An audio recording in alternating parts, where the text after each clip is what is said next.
e uma casa dividida contra si mesma cairá. Se Satanás está dividido contra si mesmo, como o seu reino pode subsistir?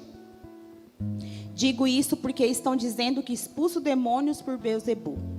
Se eu expulso demônios por Beelzebu, por quem os expulsam os filhos de vocês?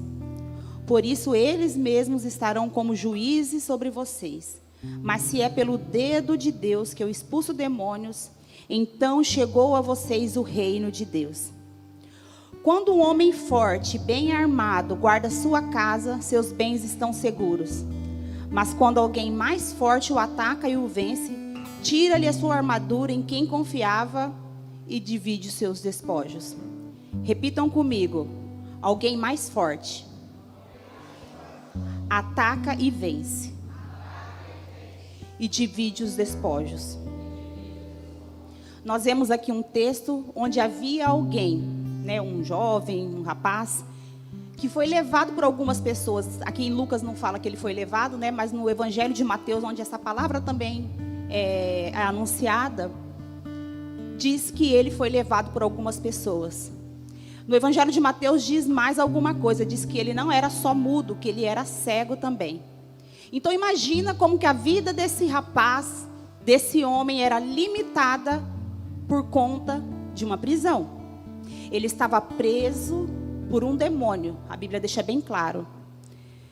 E imagina naquela época onde as pessoas que eram deficientes eram tidas como a escória da sociedade, pessoas que não valiam nada, pessoas que eram totalmente desprezadas.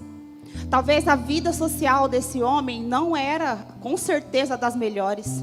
E ele estava limitado com relação a muitas coisas por conta disso. Mas aí vem o mais forte, que saqueia o valente, saqueia aquele que acha que é forte e traz libertação. É isso que Jesus faz na nossa vida. Ele liberta, ele salva, ele transforma. E aí eu acredito que, com certeza, esse homem teve uma nova história, uma nova vida. Assim como nós, quando um dia fomos achados, encontrados pelo Senhor e libertos pela sua palavra. Mas o interessante aqui é que os religiosos da época, as pessoas que deveriam se alegrar, a igreja, o que eles dizem? Ele está expulsando demônios pelo príncipe dos demônios, por Beelzebu. Tamanha inveja. Quando a pessoa não consegue fazer alguma coisa, talvez alguns deles já tivessem tentado expulsar esse demônio, mas não deram conta não. E aí Jesus, que se importa com as pessoas, que olha para dentro de nós e vê quando a gente está sofrendo, quando a gente está passando por uma coisa muito ruim, ele vem e muda essa história. E ele traz libertação. É importante a gente entender que Satanás é o valente, é o homem forte aqui que a Bíblia está falando, aqui no verso 21. Mas Jesus Cristo, ele é o mais forte. Ele é o mais valente. Aqueles que Satanás prende são aquelas pessoas que não são nascidas de novo, que não tiveram um novo nascimento, que não tiveram um encontro com Cristo ainda. E Satanás os prende, os aprisiona e deixa que as suas vidas sejam totalmente limitadas. Mas aí Jesus Cristo, quando entra na história, quando nós passamos a crer em Cristo, nós temos a nossa vida totalmente liberta, transformada. É importante a gente entender que Satanás, ele é forte. A gente não pode subestimar o poder do inimigo. Muitas vezes nós cristãos, nós crentes, estamos subestimando o poder do diabo. Ele não brinca. E o que é interessante aqui nesse texto, que Jesus está falando para a igreja, falando para os religiosos ali, vocês tomem cuidado. Eu entendo como se Jesus estivesse falando assim, seus tolinhos. Satanás não é bobo. Ele não divide o reino dele. A agenda dele é nos dividir.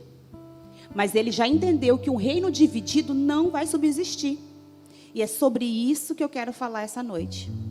Mas ainda mais importante a gente entender é que Satanás é forte, que ele tem poder, mas existe alguém que é mais forte. Jesus Cristo é mais forte. Ele é poderoso para fazer infinitamente mais daquilo que a gente pensa ou pede. E eu queria abordar com vocês 3 áreas onde Satanás mais tem agido. 3 importantes áreas. Primeiro, no nosso país. Se a gente pensar, né, na forma política, a gente nunca viu um país tão dividido como foi nessas últimas eleições. Pessoas que a gente vê que, né, virou até meme. O pessoal, esse ano não vai ter Natal, ninguém vai mais se juntar para comer junto, porque dividiu famílias. Pessoas brigavam nas redes sociais, pessoas brigavam dentro das suas casas por conta de política. Deixando de lado quem é do lado da direita, quem é do lado da esquerda, mas existem algumas coisas que nós, como cristãos, precisamos ser unânimes. Não dá para pensar diferente. Por exemplo, com relação ao aborto. Onde já se viu, se Deus fala para nós, que nós, quando éramos ainda uma massa informe, não dava para perceber ainda que era uma criança, né? Ainda não tinha bracinhos, ainda não tinha as perninhas, mas Deus já nos via lá. Deus já nos conhecia. Então, como assim é um motivo de discussão nós falarmos sobre o aborto? Deveria ser algo muito claro para a igreja, muito claro para nós. Mas cada um tem uma maneira de pensar. Cada um acha alguma coisa. Mas o que está faltando é o crivo. Qual que é o crivo?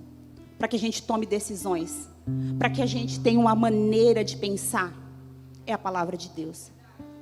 Não é o que eu acho, não é o que eu penso, o que eu aprendi na faculdade, não. É a palavra de Deus. E ela diz que uma vida é importante. Uma alma vale mais que o mundo inteiro. E como que uma alma vale mais que o mundo inteiro e eu quero matar essa alma? E é inadmissível algum cristão ser a favor disso. Outra área são sobre as ideologias de gênero. Divide opiniões. Mas o diabo não está brincando. Ele é empenhado em fazer com que o reino dele cresça. E a nossa missão como igreja é saquear o inferno. É tirar vidas de lá. Então, muitas vezes nas escolas estão querendo ensinar os nossos filhos que, você é um ser social. Não existe menino, não existe menina. Quando na palavra de Deus diz em Gênesis que Deus criou homem e mulher. Deus criou homem e mulher. E a igreja, muitas vezes, vai ser perseguida. Eu acredito que os irmãos tenham visto o pastor André Valadão, né? Ele foi... Esqueci qual que é o nome quando as pessoas deixam de seguir na rede social. Oi? Cancelado, isso. Obrigada. Foi cancelado.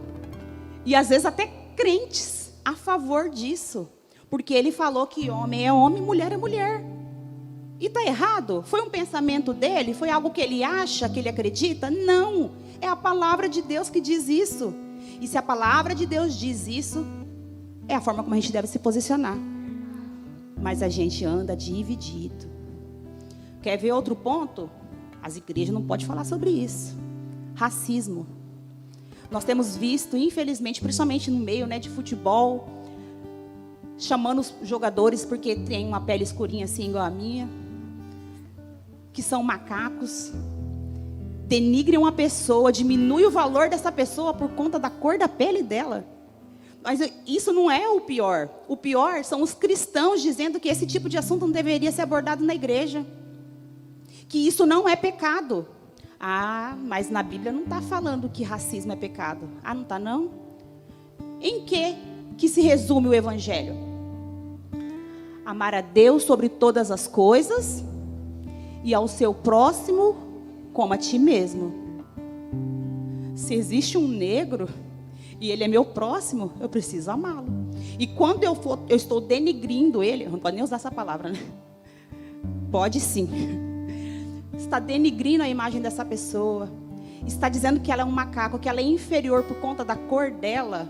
Eu não estou amando. Eu estou desobedecendo a palavra de Deus que diz que eu tenho que amar o meu próximo. Que eu tenho que amar o meu irmão. Não importa a cor da pele dele. E nós estamos divididos com relação a isso. Um país dividido.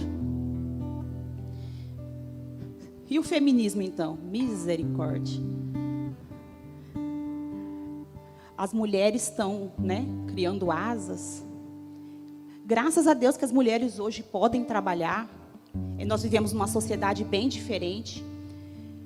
Mulheres que podem, né, que estudam, fazem faculdade. Mas eu achei interessante, uma vez a Lorena trouxe uma palavra aqui para nós, na rede de mulheres, e ela falou assim, que existem situações que às vezes é necessário a gente frear, a gente regredir um pouquinho por aquilo que importa. Estava falando a respeito de mercado de trabalho. Muitas vezes a gente, não, eu tenho que investir na minha carreira, eu tenho que cuidar do meu trabalho. Sim, nós temos, isso é bom, graças a Deus por isso, mas o que é mais importante? Às vezes o filho está precisando mais da sua atenção. Às vezes o filho está lá dando trabalho, está precisando da atenção da mãe. E aí a gente fica longe de casa 8 horas por dia no trabalho. Chega em casa, não tem mais tanta paciência, né, de lidar com a criança que está ali fazendo bagunça. E criança faz bagunça mesmo. E aí você tem 2 horinhas com o filho, porque logo ele vai dormir. E essas 2 horinhas você quer, sei lá, eu quero assistir minha série, quero mexer no meu celular. Aquilo que é importante a gente dedica tempo. Mas o feminismo quer dizer para as mulheres que não. Que ela não precisa se submeter ao seu marido, que é um assunto terrível de falar. Submissão. Não é que você tem que ser capacho, de forma alguma. Mas você está sob a mesma missão do seu marido. E as mulheres, é bom entender isso, as mulheres não têm que ser submissas aos homens. As mulheres têm que ser submissas, cada uma ao seu próprio marido. Mas aí a gente é submissa ao chefe do trabalho, que enche as paciências, que às vezes maltrata, que às vezes fala grosso. E aí é um absurdo se submeter ao marido. Nós precisamos orar pelo nosso país. Esses são apenas alguns pontos, mas existem tantas coisas onde nós temos sido divididos na nossa forma de pensar. E lembrando, o crivo para que nós mudemos a nossa forma de pensar, para que a gente tome decisões, para que a gente faça escolhas, continua sendo a palavra de Deus. E ela não muda, ela é a mesma. No Salmo 122:6, diz que você precisa orar pela paz em Jerusalém. Diga comigo, eu preciso orar pela paz no Brasil. Isso inclui, meus irmãos, nós temos um mesmo pensamento com relação às coisas que importam. A agenda de Satanás é nos dividir.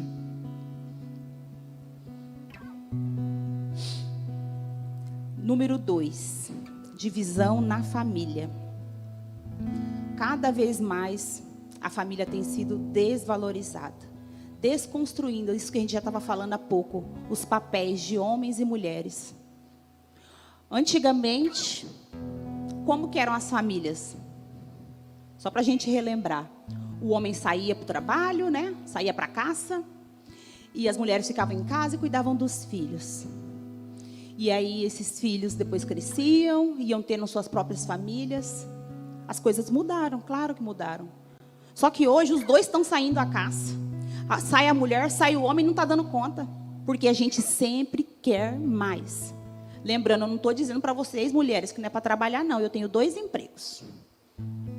Por pouco tempo, Deus quiser. Mas é a prioridade. É na onde nós estamos colocando o nosso coração. É onde nós estamos empenhando mais o nosso tempo. É isso que a gente precisa parar para pensar. E essas ideias, esses pensamentos surgem e vêm como influência lá do feminismo mesmo. A gente precisa entender quais que são os nossos papéis. E as famílias hoje estão sendo divididas. E os nossos pensamentos como igreja também estão sendo divididos com relação ao que se pensa de família. Homem com homem é família, mulher com mulher é família. Não, não é esse o padrão de Deus. É um homem e mulher e seus filhos. É claro que muitas vezes, em algumas situações, ocorrem divórcios, separações. Isso tudo é muito ruim, traz muitas marcas. E algumas situações, de fato, às vezes isso não precisa acontecer. Opa, como assim, irmã, isso precisa acontecer? Por exemplo, se uma mulher, ela é agredida fisicamente, e ela chega na igreja, é nossa função como igreja acolher essa mulher, cuidar dela, orientar que ela denuncie o agressor e tirar essa mulher desse ambiente que oferece risco para a vida dela. Mas o que acontece é que as pessoas estão se separando e se divorciando por qualquer motivo. Era isso que Jesus estava condenando lá atrás.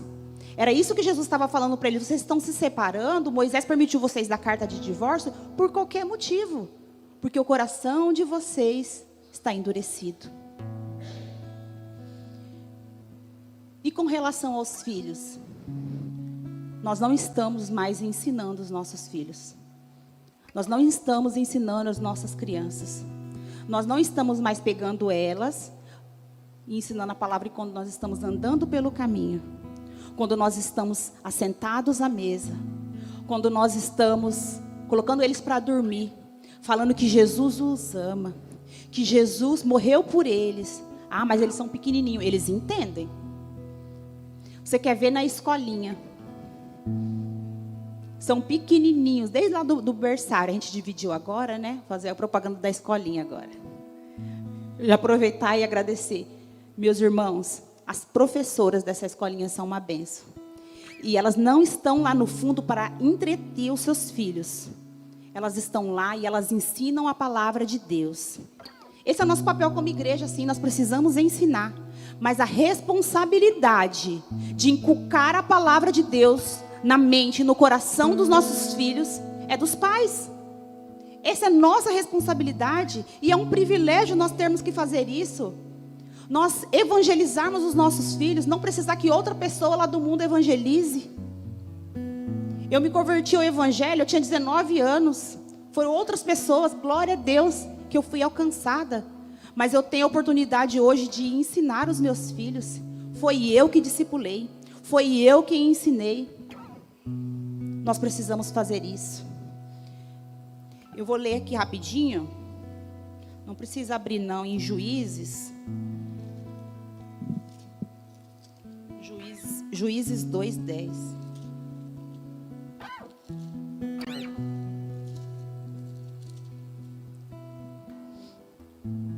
Diz assim, ó.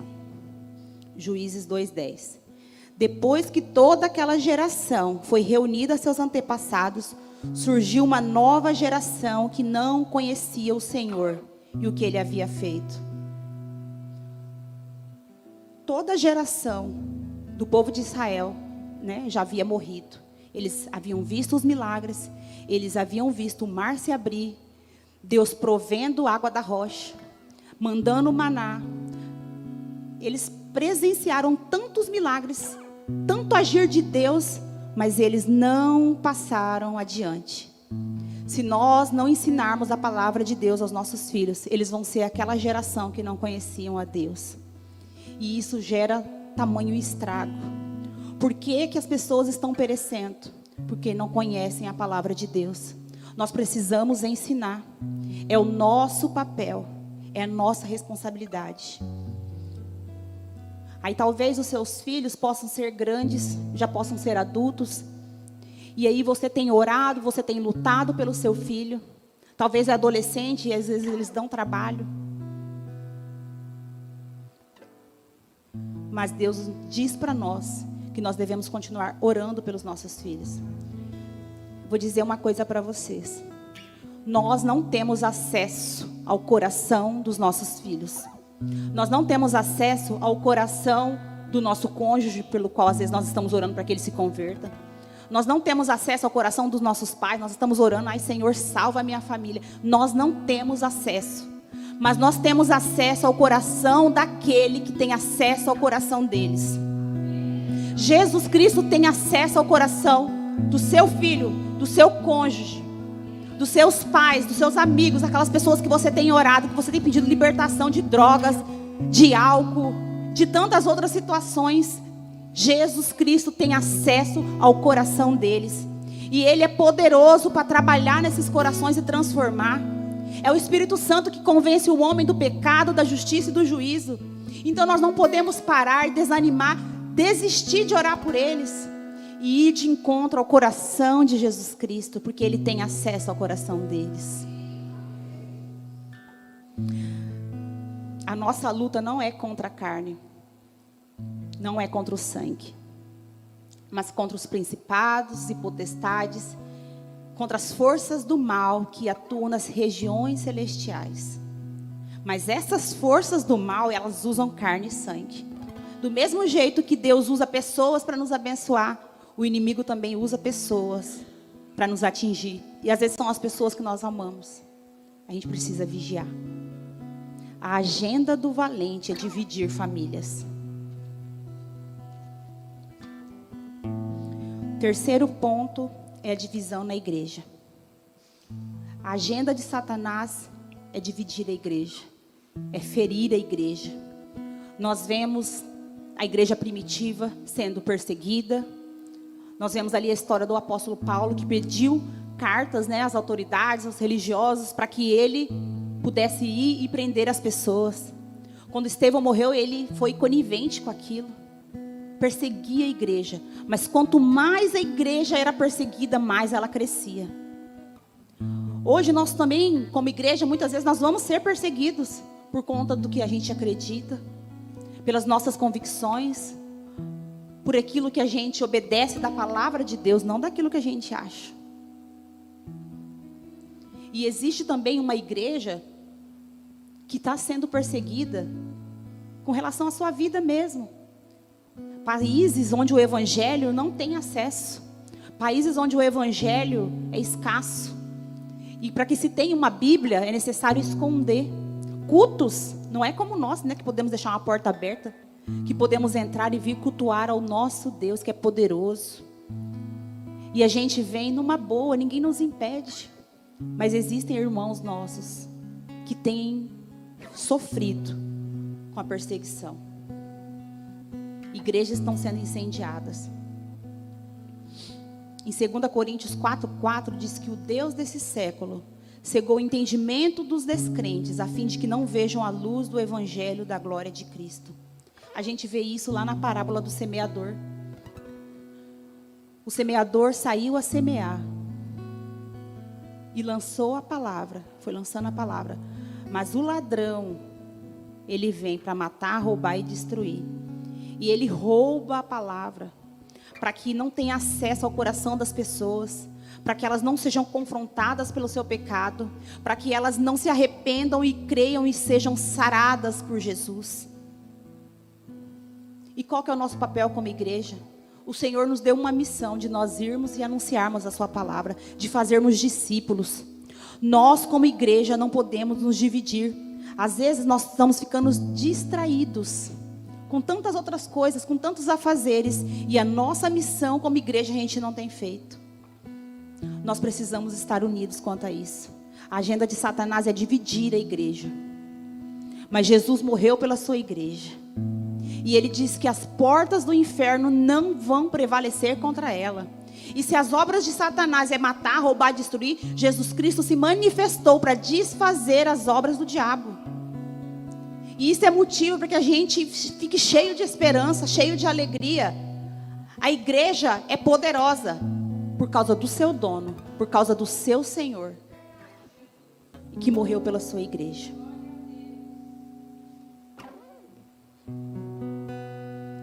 A agenda do valente é destruir a igreja. Mas a agenda do mais valente, Jesus Cristo, é que a gente anuncie a palavra. É que a gente cresça em fé, comunhão, amor. É tão gostoso quando a gente vê a igreja unida. Nós estamos, quando a gente se une para preparar alguma coisa, coisas simples. Um exemplo foi na rede de mulheres. As mulheres se uniram, uma fez uma coisa, outra fez outra, e aí fez um evento tão grandioso, para a glória de Deus. Mas unidos, como que a gente pode fazer tanta coisa? Juntos nós somos mais fortes.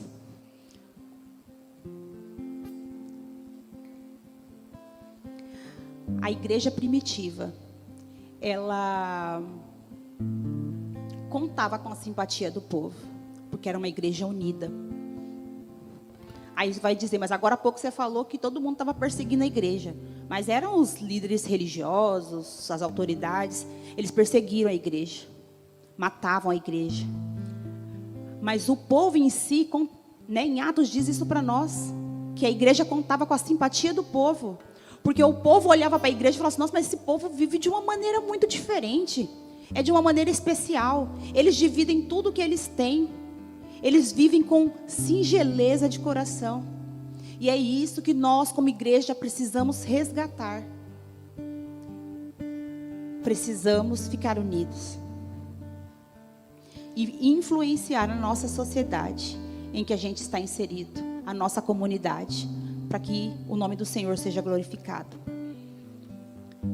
E eu quero concluir dizendo aos irmãos: Satanás é valente, ele é forte, mas Jesus Cristo é mais forte. Jesus Cristo, ele é o mais valente, e ele é poderoso para transformar as nossas vidas. Não sei qual que é a situação. Nós estamos na 5ª noite da campanha e tem sido uma bênção. A palavra de Deus ministrada no nosso coração, a gente aprendendo coisas que às vezes a gente já até tinha lido na palavra de Deus, mas a gente, não tinha percebido isso aqui. E como que isso é maravilhoso, como que Deus trabalha no nosso coração. A gente precisa ficar alerta, igreja. E entender que algumas coisas, a gente precisa concordar em tudo, mas nós precisamos ficar forte. Um reino que está dividido não vai subsistir. E de que maneira nós vamos fazer isso? Porque é uma guerra. E de que forma que a gente vai para a guerra? A gente vai para a guerra de peito aberto? De forma alguma. Nós precisamos nos revestir da armadura de Deus. Essa eu quero que vocês abram sua Bíblia aí. Efésios 6, do 10 ao 18. Finalmente, fortaleçam-se no Senhor e no seu forte poder. Vistam toda a armadura de Deus para que vocês fiquem firmes contra as ciladas do diabo. Pois a nossa luta não é contra pessoas, mas contra os poderes, autoridades, contra dominadores deste mundo de trevas, contra as forças espirituais do mal nas regiões celestiais. Por isso, vistam toda a armadura de Deus para que possam resistir no dia mau e permanecer inabaláveis depois de terem feito tudo. Assim, mantenham-se firmes, cingindo-se com o cinto da verdade, vestindo a couraça da justiça, tendo calçado seus pés com a preparação do evangelho da paz. Além disso, usem o escudo da fé, com o qual vocês poderão apagar todas as setas inflamadas do maligno. Usem o capacete da salvação e a espada do Espírito, que é a palavra de Deus. Você se vestiu aí da armadura de Deus? Beleza, tá todo mundo vestido com a armadura. E agora o que a gente faz? A gente luta. E como é que a gente luta? O verso 18 vai responder: orem no Espírito em todas as ocasiões, com toda oração e súplica. Tendo isso em mente, estejam atentos e perseverem na oração por todos os santos. Não existe outro método, não existe outro caminho. Nós vencemos as nossas guerras, as nossas batalhas através da oração. Nós temos entendido e temos ouvido constantemente que a oração, ela é poderosa. E de fato é poderoso aquele que ouve as nossas orações. E a palavra de Deus diz que as nossas orações sobem até o altar de Deus, ficam lá numa taça, e Ele tem ouvido as nossas orações. Nós não oramos para qualquer pessoa, nós não oramos para qualquer um, nós oramos para o Deus Todo-Poderoso, que é Criador dos céus e da terra, que é poderoso para transformar as nossas vidas, para quebrar cadeias, grilhões, para tirar pessoas que estão presas nos seus vícios, para tirar pessoas que estão presas na sua mente, achando que não são boas o suficiente para fazer aquilo que Deus tem colocado para que ela faça. Mas o Senhor, esta noite, quer quebrar cadeias. E nós precisamos confiar e crer na sua palavra, que é poderosa para transformar as nossas vidas. Como eu disse anteriormente, vamos buscar a Deus. Esse é o caminho, é a oração. Vamos ir de encontro ao coração daquele que pode ir de encontro ao coração daqueles que nós não podemos acessar. O Senhor é poderoso, meus irmãos. O Senhor é poderoso para transformar. O Senhor é poderoso para salvar, para libertar. Esse é o nosso Deus. O mais valente, Jesus Cristo. Vamos aplaudir o Senhor?